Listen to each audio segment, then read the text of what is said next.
pořad a podcast Momenty. Dámy a pánové, já vás vítám u dalšího dílu podcastu Momenty. Dnes se speciálním hostem, zahraničním hostem, vlastně poprvé, se slovenskou zpěvačkou, lékařkou, moderátorkou Janou Šimurdovou. Dobrý den. Bastien ještě. Ahoj, zdravím všetkých. A Janko, vynechala jsem nějakou profesi, které se věnuješ naplno? No a ešte som vlastne ako obchodník, ako biznismen, ale ja myslím, že je toho tak veľa, že človek si to nemôže ani zapamätať, to je jasné. Čemu dáváš 100% momentálne? Ničomu. Sa musím priznať, že proste nedávam tomu 100% v ničom. Ja to strašne musím rozdeliť v tom mojom čase, ale tú moju 100%, keď som rozdelila medzi viaceré projekty, tak som nabrala k tomu tým ľudí, aby sa na každom projekte pracovalo maximálne, aby bolo ten čas, to úsilie, tá snaha, kreativita venovaná maximálne a tým pádom nemusím byť úplne 100% aktívna vo všetkých projektoch, ale vždycky na nejakých tých 30-20%. Seš takhle hyperaktivní od dětství? Pojďme třeba ke kořenům. Odkud vlastně pocházíš? No ja pochádzam zo Slovenska z Kisúc, to je Šťace. To je taková úplne, že možno do 20 000 obyvateľ, nazvime to mesto, ale je to podľa mňa dedina, úplne tam sa pozná každý s každým, takže je to takové úplne malé mestečko. A ešte bývam vlastne v prímestskej oblasti, teda aj rodičia teďka už bývajú, kde dlhé roky nikto nebýval, my sme nemali susedov, takže najbližší sused bol 800 metrov a my sme tam bývali pri lese na samote, takže my sme mali kúry, sliepky, krávy, proste srnky cez leto sen, či cez zimu seno sme dávali. Takže žila som takový ako venkovský život trošičku. A jak se sem vlastně dostala? Zavedla tě tady, jaká cesta tě tady ja zavedla? som vôbec nechcela ísť do Ostravy a vôbec som nechcela ísť do Česka, pretože ja som po gymnáziu mala takové obdobie vzdoru, pretože rodičia mi zakázali ísť na konzervatóř. A Proč? potom mi nechceli, pretože tým sa neuživíš. Hej, takže hudba bola zakázaná, hudba bola tabu a potom mi zakázali ísť aj na Vysokú školu muzických umení. Nechceli mi zaplatiť prihlášku, prosím pekne. A proste ako študent nemáte možnosť si zaplatiť prihlášku, takže proste nejaká brigáda a tak ďalej to nešlo v úvahu, pretože som študovala nemecké gymnázium. No a takže v podstate, ako som sa dostala do Česka, že mama podala prihlášky na medicíny, si chytrá, pôjdeš na medicínu, tam sú peniaze, choď. Hej. A plnila si trošičku ten svoj sen, čo absolútne teďka rozumiem, prečo to tak mala. Vtedy som to nechápala, mala som obdobie vzdoru a tak som sa dostala vlastne do Ostravy, štúdium Ostravskej univerzity, lekárska fakulta. No dobře, a táhlo tě to k té medicíně alespoň vôbec. trochu? Hej, vôbec ten obor ja. Medicína a ja sme boli nepriatelia, ale rešpektovali sme sa, hej. A vôbec som nechápala, ako je možné, že spolužiaci plačú pred skúškami. Vôbec som nechápala, ako je možné, že trávia na tým toľko času. Ja som moderovala vtedy v rádiu, spievala som si, točila som si videoklipy a vždycky som prišla večer, preto skúškou všetci už takto knižky držali a ja som teda otvorila tú knižku, nalistovala som si to všetko, vrajím si, nejaká krátkodobá pamäť tam určite bude, hej, no a takto som študovala na PAS-Blink medicínu, ale je pravda, že som aj hazardovala strašne v zmysle ako tej medicíny, pretože to musím povedať takú storku. To mi nikto neuverí a dúfam, že ma preto nebudú nenávidieť všetci moji kolegovia lekári, ale my sme mali napríklad 100 otázok, mal si možnosť odpovedať iba áno a nie a ja som vedela, že to neviem. Takže ja som všude, kde som si myslela, že asi toto, som dala áno alebo ne a na záver som to všetko zmenila. Úplne som to zmenila, tú odpoveď. A mala som úspešnosť 97%. Pretože je vysoká pravdepodobnosť, že keď tipujete, že tipnete nesprávne. Keď viete, tak tipnete správne. Takže ja som si povedala, OK, nemám čo stratiť, tak či onak to nedám, tak poďme skúsiť túto srandu, ktorú som, myslím, že na Instagrame vybehlo na mňa takové Instagramové storičko, že proste takto sa to deje. Tak som to využila a jednoducho som to proste zmenila a bola úspešnosť 97%. Všetci ma nenávideli. Ale tým nechcem povedať, že som tú medicínu ako keby vyštudovala a teraz, že ju neumím a tak ďalej. Ja som sa nemohla nájsť stále miesto v tých odborných tématách, takých akože štatistika, alebo proste chémia, alebo ja neviem čo všetko proste v tom bolo. Ale potom ma to začalo ako nadchýňať, keď už to bolo logické. Keď ste už museli analyzovať, keď už ste diagnostikovali pacienta, museli ste vypozorovať veci. Takže mňa to začalo baviť od toho 4., 5., 6. ročníka, kde to bolo k veci, kde už to bol ten obor, ale stále na každej skúške som vždycky hovorila, akože, viete čo, úplne iný obor chcem delať, než je ten, ktorý ma skúšate. A na záver, keď som končila štátnicou z pediatrie na dekánsky termín, tým nechci říct, že som proste ako úplne tú medicínu nedala, nie, len bol dekánsky termín, tak sa ma pýtali, že čo chcem teda robiť. A estetická medicína vlastne vznikala v roku, keď ja som začala študovať medicínu. V roku 2011 bola vlastne urobená prvá strikačka kyseliny hyaluronovej a ja som vtedy začala študovať medicínu. Takže keď ja som po tých 6 rokoch medicíny povedala, že ja chci robiť obor estetickej medicíny, tak všetci povedali, tak vieš. Oni nechápali, čo je to za obor, nebolo to v nemocniciach, nebolo to v podstate populárne, všetci skôr akože čo, bolo to, ak sa kyseliny chce píchať, čak to mohla byť kozmetička alebo niečo také.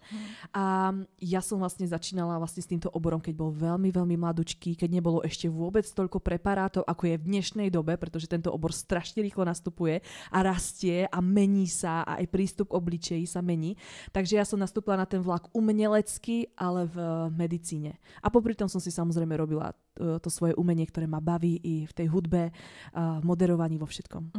Takže to, že studium medicíny je o krvi a potu, to vôbec neplatí. Je o krvi a potu, ale závisí od toho, jak sa viete otáčať. To je prvá vec. A aký máte super spolužiakov. Ja som mala výborných spolužiakov, pretože ja som moderovala vždycky odpoledný fresh na Rádiu Kiss od 3. do 6. a na všetkých prednáškach ma vždycky podpisovali, že tam som bola.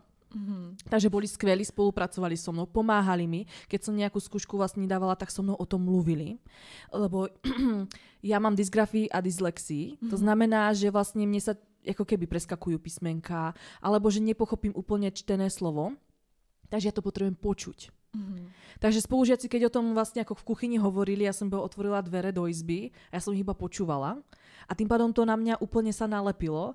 A je pravda, že mám po mame úplne jednu skvelú vec a to je, že prečítate si a pamätáte si. Fotogenická pamäť nebo fotografická? Fotografická? Nejak tak sa to povie, že? Tak takú pamäť mám, takže v podstate ja som si to fakt prelistovala a vedela som to, ale lepšie bolo pre mňa, aby som si to zafixovala z dlhodobého hľadiska to počuť. Takže všetci spolužiaci, ktorí sa učili so mnou alebo kolem mne na intráku, nebo potom sme bývali i vlastne ako zdieľané, ako to nazvať, domy, kde sme mali každý svoj pokoj. Ja som nestačilo ich počúvať a takto mi vlastne pomáhali. Takže toto bolo moje učenie. Takže bol tam krv pot, musel som sa hodne hazard. Ježišmaria. Sportka. Hej. Ale v podstate je to zasa tímová práca. Ja hovorím, ja som dala medicínu vďaka profesorom, pretože boli skvelí, vedeli dobre rozprávať, vedeli dobre prednášať, ja som memorovala. Spolužiaci, ktorí so mnou o tom mluvili, stežovali sa, riešili tie témata, že tomu nerozumejú na chodbách, doma a v podstate samozrejme i môj kus práce, že som tomu nejaký čas dala a že som to nevzdala. Pretože najväčší problém úspechu je to, že to vzdáte. A ja som to nevzdala. Ja som bojovala do poslednej kapky potu. Takže tam ten pot byl konečne jo, na konci. Konečne tam na záver ten pot bol. No dobře, ale tak není to studium jenom o sportce, hazardu, krvi a potu, ale také musíš mít něco v hlavě, musíš mít něco v rukou, což dokazuje to, že jsi vlastně zvolila si tu cestu té estetické medicíny. Byla to taky taková jako sportka, že jsi zrovna vybrala ten obor, že hej, tak půjdem něco studovat prostě tady jiného, co je tady jako novinkou, anebo už si měla vztah k tomu krásnu estetice odmala? No, vzťah k kráse som vždycky mala, pretože ma bavilo vždycky sa maľovať. Robila som kedysi Avon Lady, Oriflame Lady. Hej, predávala som veškeré tie kozmetické produkty ešte na základnej škole. Takže ten obchodník už byl v tobě Áno, a ešte vlastne s tou krásou, obchodník s krásou. A v podstate je pravda, že tým, že som nebola úplne neheštiholka a všetky tie krásne dievčatá sa furt sťažovali, to mám špatne a ty ich musíš neustále ako tá škarečia kamarátka proste stimulovať, že však to máš úplne úžasné, pozri sa na mňa. Tak si musel vlastne strašne často vnímať detaily na tých ľuďoch, že čo jej vadí, má krivé obočie, má krivý zub, nebo ja neviem, proste krivú bradu, pretože ženy strašne riešia detaily na sebe a sú na seba strašne prísne a kritické. A keď ste v pozícii, že vypadáte húš, keď ste s nadváhou, tak v podstate sa nemáte k čomu vyjadriť, pretože je všetko na vás špatne. Tak pozorujete, vnímate tých ľudí a tým pádom začínate chápať, čo je definícia krásy. Chápete po tých rokoch, keď to do vás niekto tlačí do tej hlavy, začnete vnímať, že vlastne s čím môže ten človek mať asi problém, i když je to dokonalá modelka, že čo ju asi môže trápiť a že vlastne ste aj taký ako otvorení tomu, že je nádherná, ale může mít problém. No dobře, tak ty jsi byla tou holkou, kamarádkou, která radila ostatním kamarádkám, co mají dělat, jak mají vypadat pěkněji. No spíše som ich vždycky musela motivovať a v podstate poradiť, že čo by bola nejaká chytrá alternatíva s tým spraviť, pretože všetci, když poviete spoločnosti, že ste doktor, tak všetci sa vás zrazu začnú pýtať, že a čo by si spravila, alebo ako by to mohlo byť. A to bolo už aj na gymnáziu, pretože všetci ťa berú za chytrou, takže určite vieš o nejakých možnostiach, ktoré oni akože ignorovali zatiaľ, alebo že či sa neobjavil nejaký nový krém, alebo či sa neobjavil niečo. Takže všetci chodia za tebou ako za butlavou vrbou poraď mi. A už sa ťa rovno pýtajú, takže ty sa vlastne spíše stávaš do pozície, že radíš, nežli by si radil v zmysle toho, že aha, tento make-up si nasáď, aha, ja neviem, túto rtenku používaj, tento make-up. To nebolo úplne takto, ale skôr si musel povedať, že ale veď vypadáš dobre, ale keby si otočila napríklad tento vlas inak, tak, hej, že je to takové úplne iné, neviem to vysvetliť, možno sa v tom botá. Je to v maličkosti, je to o detailu a tá žena ako náhle je povie, že má nádherné obočí a ona o tom nevedela, tak sa začína to sústrediť a začne predávať ten obličej cez to obočí, ktoré má nádherné. Vidí v tom tu přednost konečně? Konečne, presne, prednosti, priatelia. Dobře, radila si kamarádkám, radila si i třeba mamce, taťkovi? Nie. Moja mama ešte za celý život si nedala odo mňa pichnúť ani striekačku kyseliny, ani kapku botoxu. Ja len doceňujem na nej, že keď som sa učila pichať nejakou jehlou do človeka, tak vydržala vlasovú mezoterapiu, pretože som povedala, že to určite bude fajn a bude to super. Ale inak nemá vôbec nič odo mňa pichnuté ani môj otec. Ja neviem proste. Akože vedia, že som asi dobrá a asi úspešná a že by som im asi dobre poradila, ale ja to na nich taky nevnímam, že by starli proste húž, než by bolo ako pekné. Ja myslím, že majú buď dobrú genetiku, alebo ja som taková tá úzkoprsá na tých rodičoch, však sú dokonalí, že? Asi to tak bude, že nám budou sympatičtí celý život. Áno, ja som si ani nevšimla, že moja mama potrebuje víčka. Ale pri tom veku už by na to mala, hej? Ale to je moja mama prostě. Je to tak. A kdo radil tobě tady v tom, jak vlastně máš vypadat? Ono totižto, keď vás niekto hejtuje, keď vás niekto stále vám vytýka nejaké veci, tak vy vlastne pochopíte, že to je na vás špatne a to je vlastne vec, na ktorej musíte zapracovať. A ja už som s hejtami žila vlastne od základnej školy, keď proste som mala krátke vlasy a mala som byť takové vystrihané do ježka a proste videla som, že tá kamarátka s dlhými vlasmi sa páči tým klukom a mne povedali, že si taký chalán a to, prípadne proste seš tlustá, prípadne, ja neviem, si nízka, prečo proste ona nenosí podpatky, ona nosí vrbotasky. Za tie hejty a všetko vlastne ťa naučia. Samozrejme si silnejší človek, že jo, pokým sa s tým nezrútiš alebo nepapáš nejaké lexauriny, tak ťa vlastne formujú k tomu, že aha, tak toto by si mohol spraviť na sebe a toto by bolo krajšie, tak si proste nadpojíš vlasy, nosíš ich dlhé, vieš, že proste je fajn proste sa nalíčiť, dať si rtenku, žasenku, vieš, že proste sa budeš viacej páčiť napríklad mužom a prípadne začneš chodiť do fitka, pretože ťa všetci hejtujou, že si proste obezné prase a neviem čo všetko. Ako tých hejtov je aj do dnešnej doby strašne moc, aj teďka ako lekár, keď točím videá na Instagram a že som v nich hodne aktívna v tých reelskách, tak a hovorím o odbornej téme, napríklad botulotoxín, tak vlastne napríklad pod jedným videom je, ja neviem, proste možno 500 komentárov a 400 je skrytých, pretože je to 400 kusov hejtov extrémnych, drž hubu, ja neviem, proste 6 tlusté prase, ty máš vypichaný proste ksicht, proste a akože tie hejty ťa formujú v tom, aby sme sa dostali k meritu veci, aby si vypadal lepšie, aby si na sebe zapracoval a aby si to bral seba kritickejšie, ale nezrútil sa pod tým. Takže hejty, kritika, nejaké pripomienky ku mne boli tým, čo urobilo to, že som začala na sebe pracovať a možno dneska vypadám tak, ako dneska vypadám. A ešte stále nie som spokojná, pretože ešte aj okolie stále hejtuje, takže ešte je na čom pracovať totižto. A tak ono se nadarmo, myslím, neříká, že hejtují hlavně ti, kteří jsou sami se sebou nespokojení nejvíce. To určite, ale ľudia radi zaboria do takej tej citlivej struny a tá citlivá struna je preto citlivá, lebo viete i sami niekde v hlave a vo vnútri, že to nie je úplne dobre. Takže ta kritika tě vybičovala k lepším výkonům nebo taky k tomu vzhledu. Áno, presne tak. A kdy nastal ten zlom teda? No, zlom nastal asi na strednej škole, potom viacej ešte na tej medicíne, že to tak postupne od tej strednej školy šlo. Ja si myslím, že po tej puberte to človek vníma viacej, lebo sa chce páčiť, že ho chce si nájsť niekoho partnera a tak ďalej, tak vtedy začne na sebe viacej pracovať a už takovéto slovo od maminky si, vlastne ty si úplne nehešti holčička tady ve tříde, alebo tatínek, když ti řekne, nemusíš se líčit, vypadat moc dobře, tak už tomu nevěříš. Je to tak. A o jaké estetické zákroky je největší zájem a kdo jsou tvými zákazníci? Jako zákazníci nejčastěji? Najčastejšie sa chodí na botox. Na botulotoxín, na vyhladenie vrások. Všetci ho nenávidia, všetci ho hejtujú, všetci hovoria, že to je toxín, že to je jed a ježišmaria, všetko som už počula. Ale aj tak je to najžiadanejší zákrok a potom sú zákroky ako zväčšenie rtu a zväčšenie rtu a vlastne omlazení, ako tekutý lifting, vytiahnuť ten obličej vzhůru. Závisí, ktorá vekovka príde.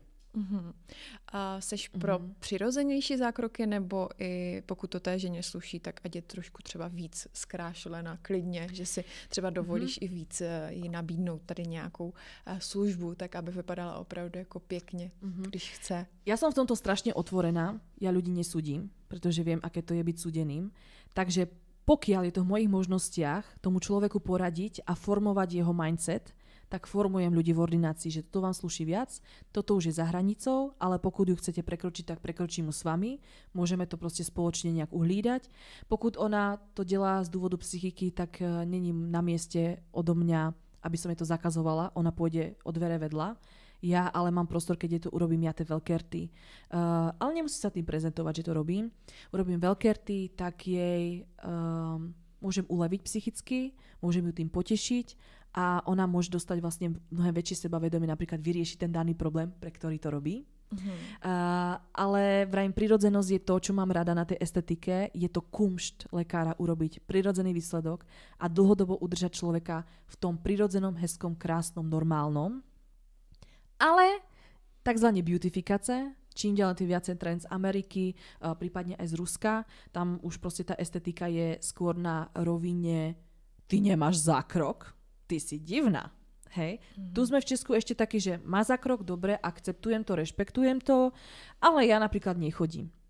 Takže ešte tam nie sme, ale prichádza ten trend cez tie mladé generácie, ktoré sa hodne beautifikujú a vidia to na tých sociálnych sieťach. Takže aj to robím, ale snažím sa všetkých v tej ordinácii nasmerovať, ako je to správne, aby sa začali mať radi, aby sa milovali svoje telo, aby milovali to, čo tam tá lebka, tie svaly a tukové polštáže určujú, ale môžeme to zdokonaliť. Takže snažím sa ich vnímať, ale i poradiť týmto spôsobom.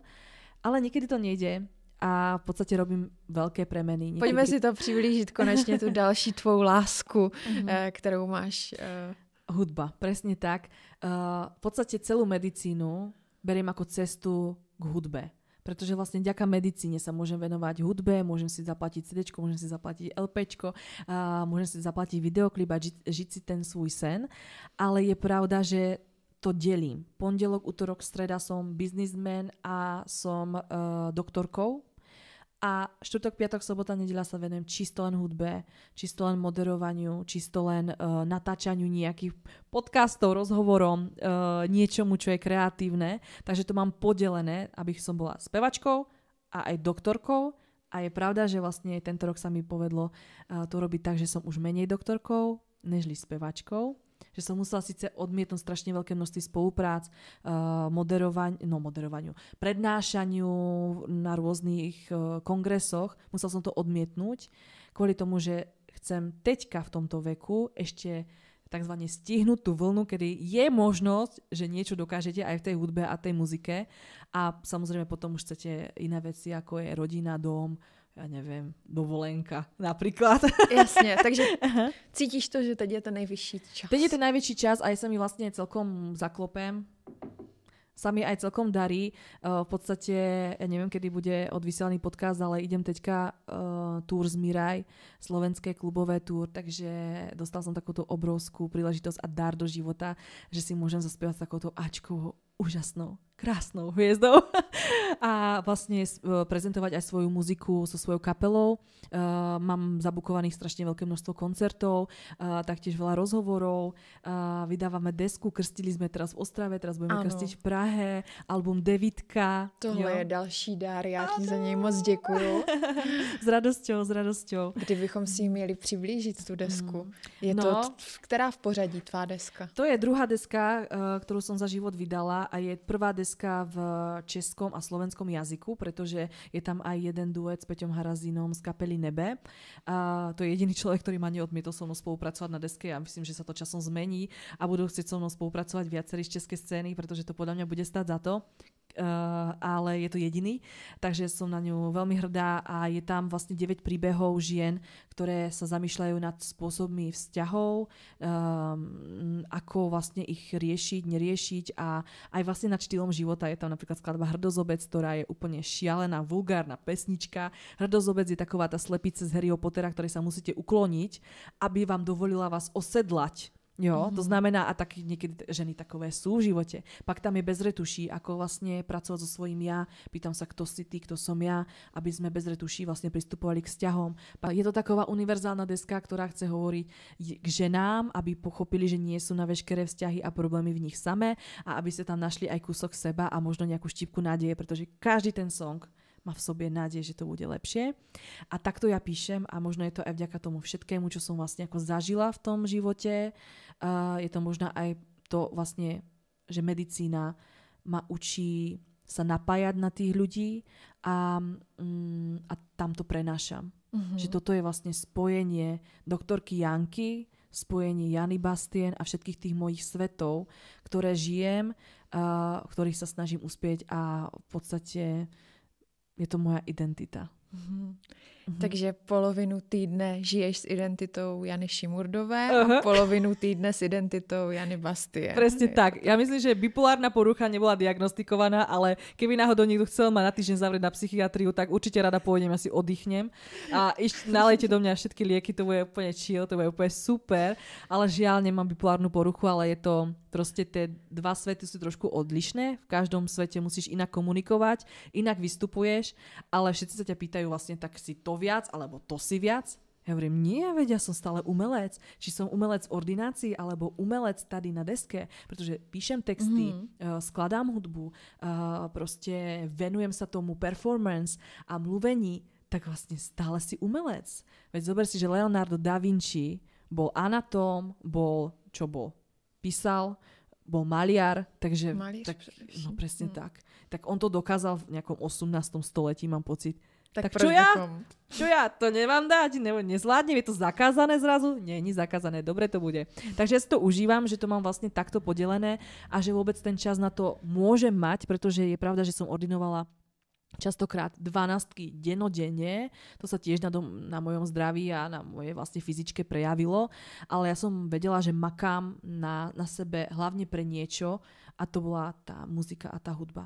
Ja som vždycky chcela ísť na konzervatór, vždycky som chcela ísť na Vysokú školu muzických umení, vždycky som si dávala pančušky na hlavy, chcela som vždycky mať dlhé vlasy a predstavovala som si v zrkadlu ten dav, pre ktorý spievam a ako na mňa kričia a ako spievajú moje pesničky. Ja som to videla v zrkadle a pritom som si púšťala tam z rádia Kelly Clarkson a spievala som si s ňou.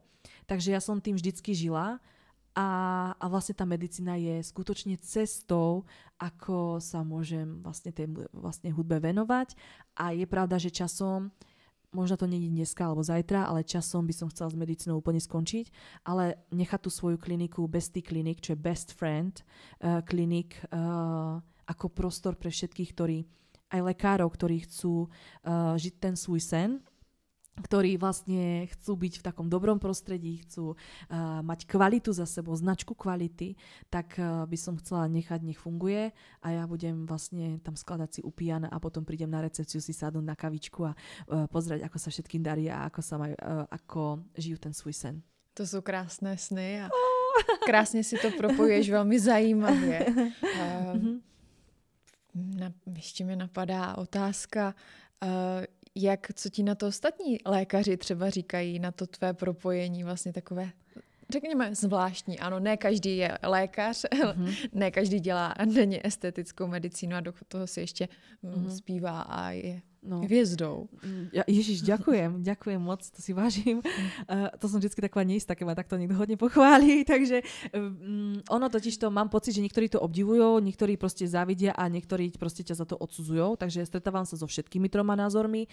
Závisí od toho, jak to majú so sebou vnútorne vysporiadané, ale nesústredím sa hlavne na to špatné, ale na to spíše pozitívne a vždycky pozvem všetkých na ten svoj koncert. Vždycky tam mám pocit, že púka lekárov, takže keby sa vám na mojom koncerte niečo stalo, tak proste je tam toľko doktorov, je tam istota.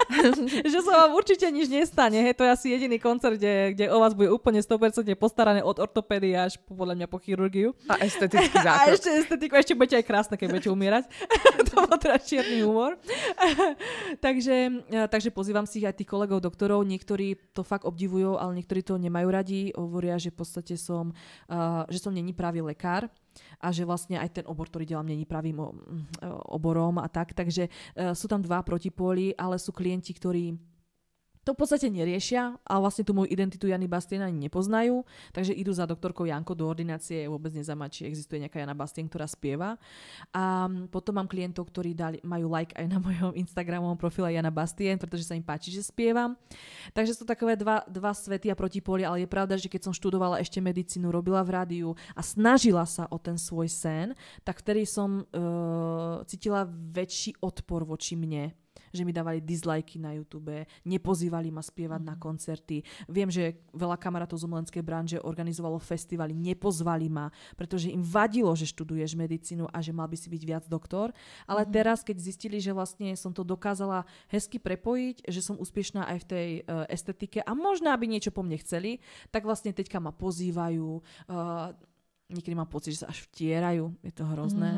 Ale teďka sa tá pozícia otočila, pretože vlastne sa otočil ten môj život, že už je profesionálny a že vlastne tie ich hejty ťa nezlomili. A hlavne, že ich slovo vlastne už nemá význam, pretože vidia tú popularitu za tým, vidia za tým ten obrovský kus práce a že už za tebou stojí tá klinika. Že už máš za sebou obrovskú firmu nadnárodní. A vlastne už sa boja. Ale ja vrem, ja nie som, že tá ich, čo ich chce strašiť alebo sa teraz povyšovať a teraz vám to všetkým natriem. Vôbec nie. Práve to beriem ako, že konečne ďaká Pánu Bohu, že si môžem žiť ten svoj sen. Že vrem si, pre mňa je napríklad úplne úžasné, keď ma aj zadarmo pozve kamarát na svoj festival, ktorý organizuje a vrem, tak Ježiš, to je úplne super, že tým čakaním a to, že som to nezhetovala alebo sa neurazila vtedy, som dosiahla toho, že ma pozval a som už dosť dobrá na to, aby som na jeho festivale spievala. Čo je úžasné. Jo, takže ja sa spíše na tieto momenty toho prerodenia, keď ten človek pochopí, že vlastne na to máš, tak ti dá šancu. To sú tie najkrajšie momenty.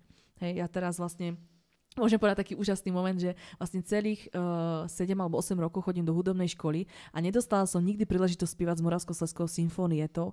Mňa to strašne mrzelo, pretože som si hovorila, vieš, ja viem spievať, že možno by som to zaspievala aj lepšie, ale v podstate nepozvali ťa, nie si dosť dobrý, nestačí to. A potom v podstate príde po tých 7-8 rokoch taková tá príležitosť, Jani, tak ty budeš spievať vlastne celý ten open air proste koncert a nebudeš mať jednu pesničku, ale budeš mať proste celý ten blok. A ty si povieš vlastne, že aha, tak na toto som čakala. Takže preto to ma toľkokrát odmietli, aby som dostala vlastne tento obrovský dar. Takže ja sa strašne teším, že budúci rok budem spievať z Moravskoslezského symfónietou, budú hrať moje skladby. Pozor všetkých ľudí, strašne sa na to teší po toľkých rokoch, ale je to práve to úžasné, na čo sa fakt tešíš a keby som vtedy zatrpkla a začala všetkých nenávidieť, pretože mi tie príležitosti nechceli dať, tak by som urobila sama zle sebe. Hej, ale vďaka Pánu Bohu za to, že ma ľudia cepovali a že vo mne budovali tú pevnú a silnú charakterovú stránku, že sa môžem dneska tešiť zo všetkých tých príležitostí, ktoré tento rok jakéby huby po daždi prišli. Pozor na to, sny se plní. Áno, ej. Ako huby po daždi, to znamená, jaké ty příležitosti nejbližší tě teď čekají? Turné si zmínila. Áno, turné z Miraj, to je obrovská príležitosť. Na co dalšího sa môžu Kres desky, Praha, to sa moc strašne teším. Ty sa taky přesunula do Prahy teďkom, je to tak? Presťahovala som sa práve na tie 4 dní, štvrtok, piatok, sobota, nedeľa, čo robím muziku, tak som sa presťahovala do Prahy, pretože tam je to centrum toho diania. Budem mať v živote prvýkrát televíznu premiéru, budem točiť videoklip Tolikrát skladbe, práve s Peťom Harazinou točíme videoklip a budem mať prvú televíznu premiéru práve, tak sa strašne teším, to je ďalší obrovský splnený sen. Potom nemôžem ešte o tom hovoriť, ale budem spievať v Lucerne. Oh my god, yeah, wow. Lucerna! Hej, a vlastne od kvietna začínam pracovať na novej deske, ktorá by mala výjsť a budú už na tom mnohem väčšie spolupráce. Budú tam väčší mená, ktoré vlastne mi dali príležitosť s nimi spolupracovať. Strašne sa teším textársky, budem spolupracovať s mnohem väčšími umelcami a vlastne i muzikantami. Takže takéto príležitosti a pravdepodobne ešte na podzim pôjdem jedno túr. Takže úplne som strašne šťastná som a žijem, proste hovorím svoj sen a žijem vlastne tú realitu, ktorá vlastne teraz prichádza a je to úplne skvelé, super, žijem to s kapelou, žijem to proste s ľuďmi, žijem to s mojou rodinou, ktorá síce nemala rada to, že vlastne spievaš a že na tajňa časy chodíš do zúšky a odkladáš si miesto jedla práve na tie hodiny spevu, ale proste teraz hovoria, že jo, rob to. Sluší ti to, si šťastná, žiariš, keď o tom hovoríš a že ti to prajú a to je pre mňa to najkrajšie, čo sa vlastne môže stať v človeku. I s nadváhou, i s depkama, i s rôznymi, bipolárnymi poruchami, keď to môžete zažívať proste s ľuďmi okolo seba, že vám fakt prajú, že sa tešia s vami a že prídu ešte na ten koncert a ešte vám povedia a ešte jeden prídavok a ty už nevíš, čo by si zaspieval. Zase znova to nejlepší. Jo, presne tak. Takže o tom to je to o té píli, energii a o čem ještě? Jak motivuješ další lidi? Myslím si, že vytrvalosť je hodne dôležitá. Nevzdať to. Proste tých rán, ktoré v živote človek môže zažiť, je veľké množství. Niektoré si zaslúžime, niektoré prídu, aby nám niečo dali. Ale vytrvať. V podstate žiaden úspech nevznikol z toho, že to človek vzdal. Takže vytrvajte. A to i kolik let? Kolik let ti trvalo, než jsi dostala tam, kde jsi teď? Z hľadiska medicíny, myslím si, že som vlastne od roku 2011, keď som začala študovať medicínu a bol to vlastne takový ten boj, tak vlastne teďka 2022 sa otvárala klinika, takže to je koľko rokov? Ani to neviem prepočítať. 10-11 rokov to je? Nejak tak, Tak, áno. dobre. A na muzike v podstate, keď som začala v 4 rokoch, som začala chodiť na klavír a spievala som v Zuške. Ešte som nevedela ani písať a už som chodila na klavír a vtedy som už vedela, že chcem proste sa venovať, že chcem byť herečka, spevačka a zober si, že mi je 32 rokov. Takže vlastne je to strašne dlhé roky. Ale aktívne, čo sa venujem vlastne, že som začala moderovať, spievať a vlastne točiť videoklipy a snažiť sa ako fakt exakt, že proste hľadaš príležitosti, tak je to od roku 2016. Takže vydržet. vydržet. To je jednoznačne cesta k vydržet, to úspěchu. ovoce přijde. Otázkou je kdy. Mike Spirit hovorí, že po 7 rokoch je to väčšinou. Takže cca súhlasím, sedí to. A v podstate medzi tým sa vyformuje tvoj hudobný štýl, vyformuješ sa ty ako osobnosť a je dosť možné, že sa už nenecháš zapredať. To je skvelé. Takže 7 rokov úsilie jednoznačne, komu to bude aj za 8, za 9, nevadí, Ježišmaria, každý má svoju cestu. Ja poznám muzikantov, ktorí venovali sa muzike od detství a uspeli až ve 40 letech, že sú slavní, úspešní. Takže omega, kto diktuje, kedy môžeš byť úspešný, ale samozrejme ten čas a to nezdávanie je asi najdôležitejšie, pretože všetci ľudia okolo teba to už zdajú. Už vlastne sa na to ani nesústredia, už mávnú nad tým rukou, že Ježiš zasa snaží, Ježiš zastočí písničku, bože, že sa nevenuje niečomu iné, prečo nemá deti? Hej, napríklad takto. Hej, ale proste ty stále veríš a ideš, pretože ty cítiš vnútorné pnutie. Áno, je to i o tom vnitřním cítení. No. Ja som vždycky cítila vnútorné pnutie. Mne keď povedali, že tak vykašli sa na muziku a buď teraz mamou, tak ja som cítila vnútorné pnutie, že nemôžem. Že nemôžeš, proste tam niečo je ve vnútri, čo ťa tlačí a musíš to proste urobiť. Takže vlastne potrebuješ sa dostať na to správne miesto a keď už si tam, tak jednoznačne vieš, že to cítiš. Cítiš to srdiečko. Děkuju. Děkuju za krásný rozhovor, děkuju za inspirativní povídání a budu se těšit třeba někdy příště, třeba na nejbližším koncertu. Určite, bude to príjemné, bo ako bolo to tady s tebou pritom príjemné, veľmi moc ďakujem a teším sa, keď prídeš na koncert. Děkuju. Mým dnešním hostem byla Jana Šimurdová, Janka Bastien.